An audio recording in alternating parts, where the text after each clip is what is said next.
When I hear about pivot, I hear about the body turn, and I hear about all these big ranges of motion we're trying to make with a lot of speed. And I think that the idea of trying to move our body continuously from one end of your swing all the way to the other end of your swing is pretty hard to do. And if you're trying to do that, I bet it's been tough on you.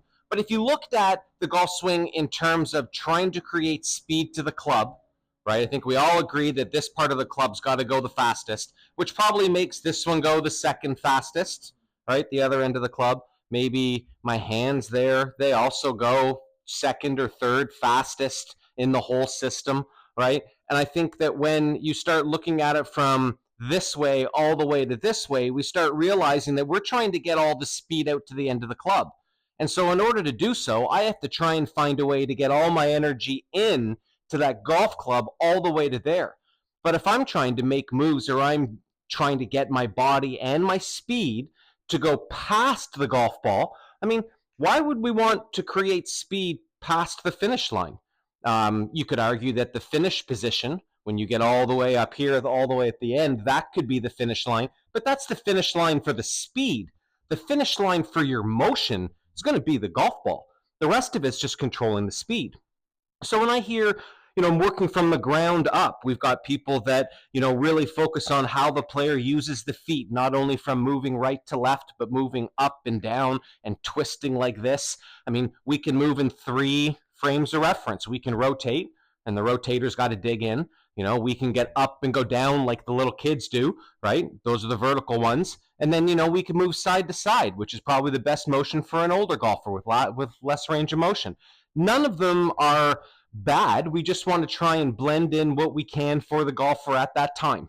And I think that when we talk about what we do down at the foot level, we have to understand that whatever we do down there has to work its way up the system, right, into the arms and out into the club. And if all of the stuff that we're doing with our pivot isn't leading to the golf, to the arms and the hands firing and going fast into the golf ball, then perhaps it's doing too much. And when I put people into positions sometimes, where they stand this way, where they can't really alter too much of their height or their left or right, and it limits how much they turn, because if they did too much, they'd fall. You start to get a sense that perhaps in the golf swing, we want to get more of an idea of being able to be fast and stable rather than big ranges of motion and constantly feel like we're moving. At some point in the swing, you're going to have to feel like you brace for the impact. So when I set up to my shots and I'm trying to hit these golf shots, I want to make sure that everything I feel like I'm doing at the ground level and therefore into my pivot and all the ideas of the hip turn and the shoulder turn, all of that stuff has to get in and out of all of that system, right, before the club hits the ball.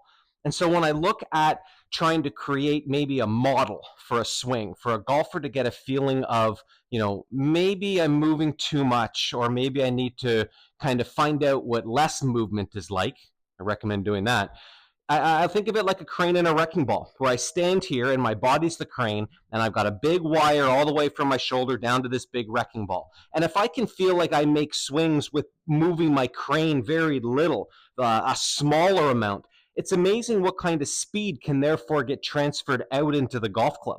The swing feels a little bit shorter, it might feel a little bit tighter, but I bet if you videoed that motion and you took a look at what you looked like making a swing where from the feet all the way up to the top of your head stayed fairly still and stable, and you turned your arms around and you swung your arms around and you made sure that your body stayed like a crane, right? It's nice and stable. I think if you made swings like that, you're going to be amazed at how well the club speeds up and gets back to the ball. When you look at it on video, you might see yourself turn a whole lot because you can't actually limit your motion to nothing if you're going to move, right? There's going to be some motion. But think about that crane and wrecking ball situation where you're setting your crane up, hopefully where the middle of that crane is set up maybe just a little bit in front of the golf ball. And then from there, when you're letting this club swing, it's going to go back and through with more stability and more ability to hold your balance and transfer energy from the ground through your pivot into your arms. So, don't over pivot, don't overdrive it. Make sure that you've got all of your stuff in and out by the time the club gets to the ball, and practicing swings where your follow through gets shorter. You practice punch shots. Those are ways to feel like you've limited the arm swing and activated the pivot swing the right amount, and it doesn't go too far where you overswing in your follow through. So think about those things: stability, less mobility. Make sure that whatever you're doing with your legs and your feet, get all the way up into your arms. And your concept here is to swing your arms fast. I mean, they do move fast. They don't do anything. Get them working around.